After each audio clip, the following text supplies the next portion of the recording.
Hi, everyone, and welcome back to Adult Bible Studies. We're continuing on today in our series of lessons for Lent. And today's lesson is the fifth lesson in that series. As we've mentioned before, we're using the Gospel of Mark to progress through the Easter story, from Lent through Easter, the Easter story. And we started out in chapter 8, where Jesus changed the orientation of his ministry and started really focusing on uh, going to Jerusalem and accomplishing those things that he needed to do in Jerusalem. It also was a time when he began to shift his audience, or who he was focusing on primarily. He still continued to minister to the people and have his itinerant ministry, but his ministry also became much more personal and much more intentionally directed towards the disciples. And we have in these last few chapters of Mark very personal times when Jesus and his disciples are together and they're asking him questions and seeking insights that will help them as they continue his ministry after he returns to heaven. They're not aware of all that at this point, but nonetheless, Jesus is aware of that, and he's preparing them, trying to get them ready for those things that are to come. Last week we looked in chapter 11, and we saw an account of Jesus' entry into Jerusalem. We saw how on that first day he arrived late in the day, and so he went back out to Bethany and spent the night. Came back in the next day, and that's when he cleansed the temple, when he overturned the tables of the money changers and those types of things, indicating his displeasure with the way the temple was being used and its ministry. He says, "My house was intended to be, my father's house was intended to be a place of prayer, and you've turned it into a den of thieves." Uh, and Jesus expresses that uh, disdain for what was going on there by overturning these tables and expressing his authority. And it is at that point that we hear the words in chapter 11 where it says, "The chief priests and the teachers of the law heard this, and they began looking for a way to kill him." Isn't that strange? It's so much easier for us to just get rid of someone than it is for us to stop for a moment and think about what it is they're doing, why it is they're doing it, and maybe they have something to say to us. But like most of us, the scribes and the Pharisees had their own vested interest in keeping things going as they were, and so this caused them to be very hardened and focused against Jesus. We saw the narrative there about the fig tree and the withering of the fig tree after Jesus cursed it, and using the fig tree as an example of the temple and how it has failed to produce the fruits, the spiritual fruits that was its intention in God's plan, and how that will come to an end. And that's one of the things that the scribes and the Pharisees challenged Jesus on, because he's so direct in uh, initiating this coming of the new covenant. Uh, and at this point, they question Jesus' authority, and Jesus really kind of puts them in their place with their questioning, and shuts them up in the sense of being that kind of direct confrontation with him. It's after that that he begins to teach there in the temple, and as he is teaching, he uses the parable of the tenants, and we see there the idea of uh, vesting interest in your servants and those who serve you and those who are the rich man's people, and they're not doing the job as it was to be done, and the rich man having to come back and judge those people and get things made right again. And we see from our vantage point, especially, that this really does illustrate how God is going to come and straighten things out. He's given the scribes and the Pharisees, given the law, he's given all this rituals and things of the temple, and yet they've been twisted and turned, as human beings tend to do, and been turned into something far less than what God intended. And even to the point that they become callous and indifferent towards those who are outside of the Jewish kingdom, and use the court of the Gentiles as this place where the uh, sacrificial animals were being sold and where the money was being exchanged and that sort of thing. It's then that the Pharisees and the Herodians come to Jesus with a question. They think if we can just nail him on a good political question, here we go, politics and religion. Watch out when those two come into being. But they're trying to use politics here to entrap Jesus. And so they ask him a question about taxation. Should we really pay taxes to Caesar? And Jesus fields that question very well, and he does it in such a way that doesn't enable them to be able to go to Herod and say, look, he's telling us that we shouldn't pay taxes. He's an insurrectionist. He's somebody who's going to overthrow the system. The Sadducees then step forward after Jesus puts that issue to rest, and they ask him what they think is an unanswerable question about marriage and about the resurrection. And Jesus clarifies that and brings it to an understanding of those who are present that the future is not about continuation of things as they are, but it's about a new kingdom and a new life and a new relationship with God. And to try to transpose things from this life into that life is not very helpful because many things don't make that transition. And marriage is one of them. He says, you'll be like the angels. You won't marry or be in that kind of a relationship in heaven. That's not what heaven is about. And he is challenged here also by a Jewish lawyer who comes to him and says, Master, what is the greatest commandment? And Jesus expounds, uses the Shema, Hear, O Israel, the Lord thy God is one God. And you worship God with all your soul and heart and might. And the second commandment is like unto it, that you love your neighbor as yourself. And this lawyer, in asking this question, responds to Jesus in such a way that Jesus can see this man's faith, and he says, certainly you are not far from the kingdom. So there's a highlight here where we see that in spite of all the negatives and all of the disgruntled people and all the stirring up of emotions that the scribes and the Pharisees are doing, there are still those who can hear. God understands in the midst of our chaotic lives, in the midst of our chaotic world, that there are still those who can listen and hear and respond appropriately to his will. And I think that's a part of why he's tarrying, as long as there is one who will be able to receive his word and to respond to it in a personal way. God loves each one of us so much that he will hesitate to hold back until that is fulfilled. At least that's Wayne's idea about this. The religious leaders keep going on and on at Jesus, picking at him.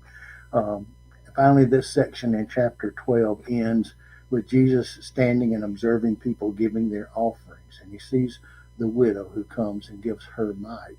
But it's only, even though it's a tiny little bit as far as a financial value, for her it is a huge offering because it's all she has. And Jesus makes that comment to help us to see how things and the spiritual things are not measured in the same way that physical things and things of this world are measured. Sometimes that very little can be very much. And it's the intention and the heartfelt response that comes with that makes the gift valuable and purposeful. And so at this point, we find Jesus withdrawing. This is the end of that second day when Jesus is there with his disciples and overturns the table and then faces some of these theological challenges and that sort of thing. And as he's withdrawing from Jerusalem, perhaps going back to Bethany for the night, that was kind of his base of operation during this time. As he was leaving the temple, one of his disciples said to him, "Look, teacher, what massive stones, what magnificent buildings." Can you imagine these disciples? Humble men that they were from Galilee. Some of them probably had never even been to Jerusalem. They'd heard about it. But being there for the first time and seeing it for yourself, seeing it in person. It's kind of like when we travel to foreign places and we've maybe seen pictures and we read things about it and we have a lot of details and stuff, but we don't have that personal experience with that. And then we go there and it really is everything that we expected it to be, and even more. We're overwhelmed by all the things that we can see and all the things that are brought into it. And that's the way the disciples were as they were leaving the temple. The disciple made a comment to Jesus about what a wonderful structure, what a great tribute to God. He didn't say it in exactly those words, but that's kind of what he's talking about here. Is he was just overwhelmed by the massiveness and the power and the ornateness of things. There were gold things around, and there were all sorts of things that really emphasized the wealth and the power and the majesty of God.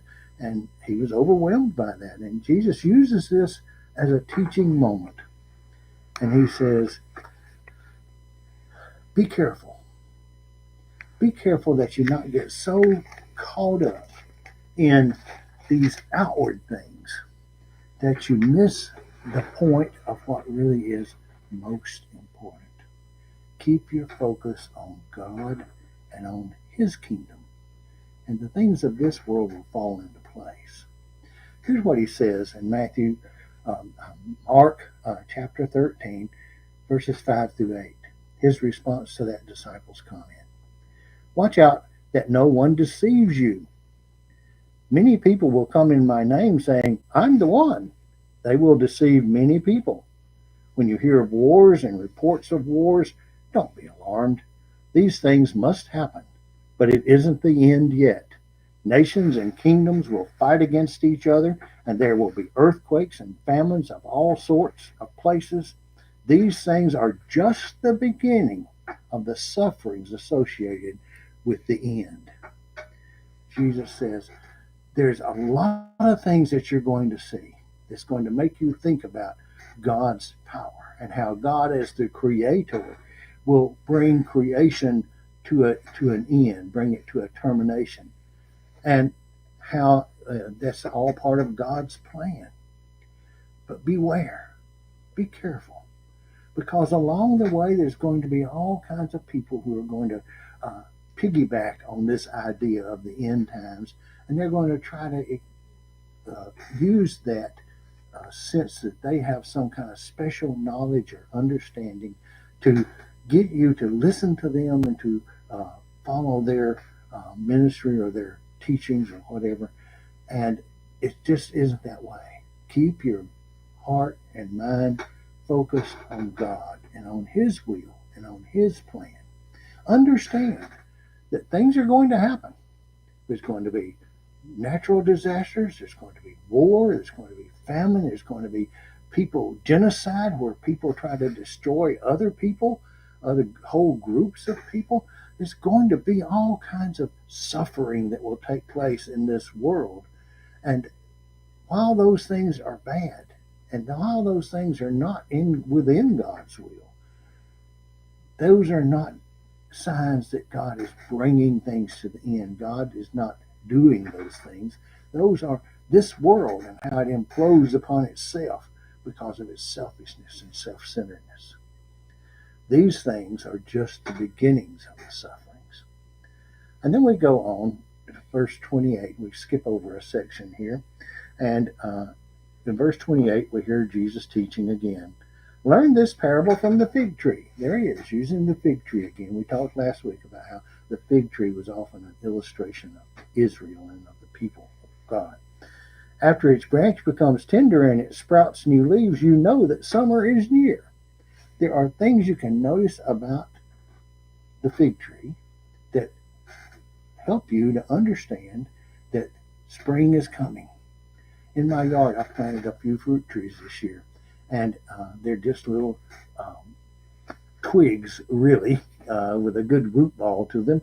And I planted them and took real good care of them. I've been watering them and that sort of thing. And the payoff for me right now is that I'm beginning to see those bud out and form leaves, and they're thriving and they're doing well. And I'm saying, yes. And Jesus is saying, look to the things of nature, look to the things of creation, look to the things of God, and see how those things remind you of His love and of His grace, and how those things move you toward keeping your focus on the things that really are most important. It says, in the same way, when you see these things happen, you know that He is near at the door. God is always near. He's always at the door. He, at any moment, could bring this creation that He's begun to an end. And yet He, in His own will and in His own understanding, out of His great love and grace towards those who have not responded to Him in a personal relationship, He tarries. I assure you that this generation won't pass away until all these things happen. Heaven and earth will pass away, but my words will certainly not pass away. Things are going to change. Creation will change.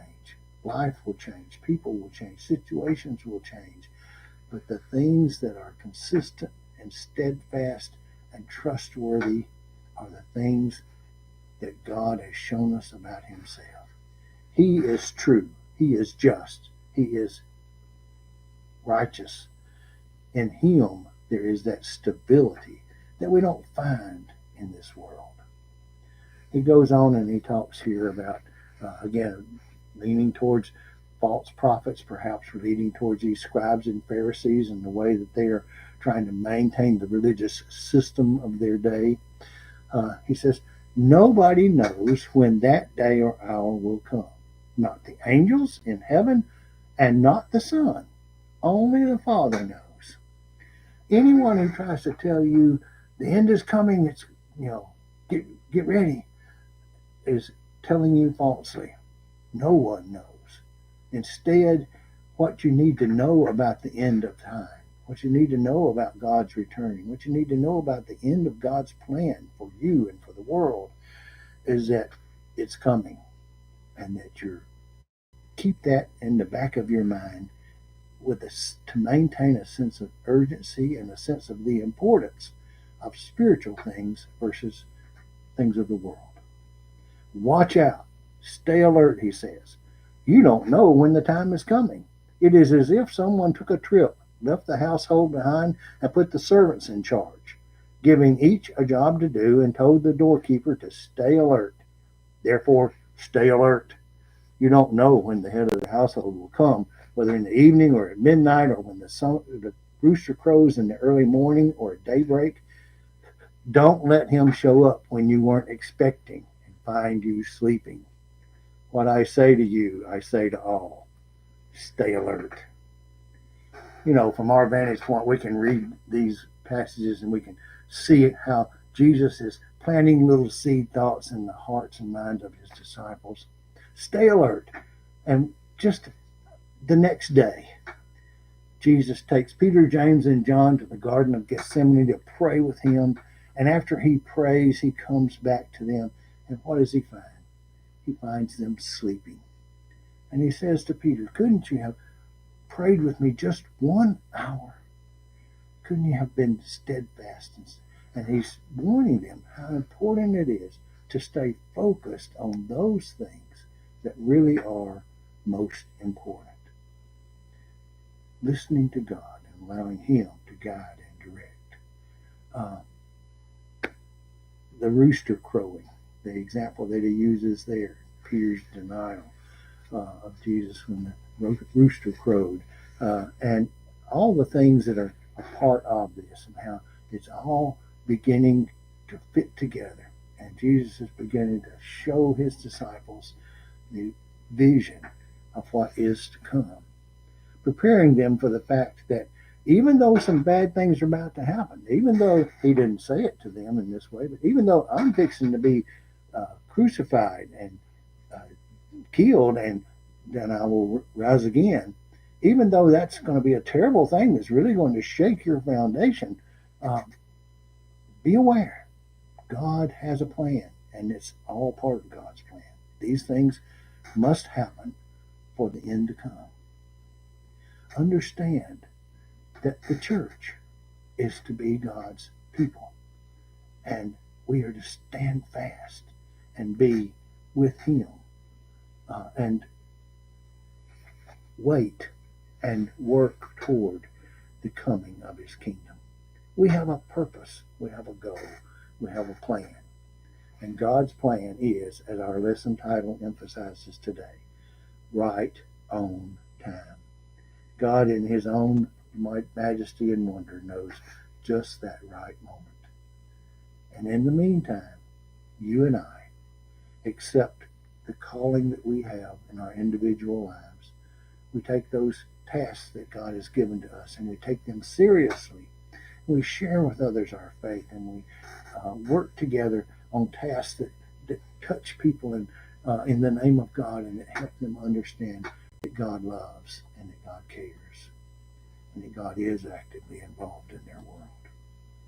I hope this is a good lesson for you. I hope it reminds you that the right time is coming. We celebrate Easter and it reminds us of a right time. It was the right time for the old covenant to fall away and a new covenant to begin. And Jesus is initiating that in a wonderful, marvelous, self-giving sort of way. Likewise, the right time will come again when Jesus our Lord will come. And we look forward to that. And Easter reminds us and brings back into sharp clarity that need to watch and be ready. Stay alert. God bless you this weekend.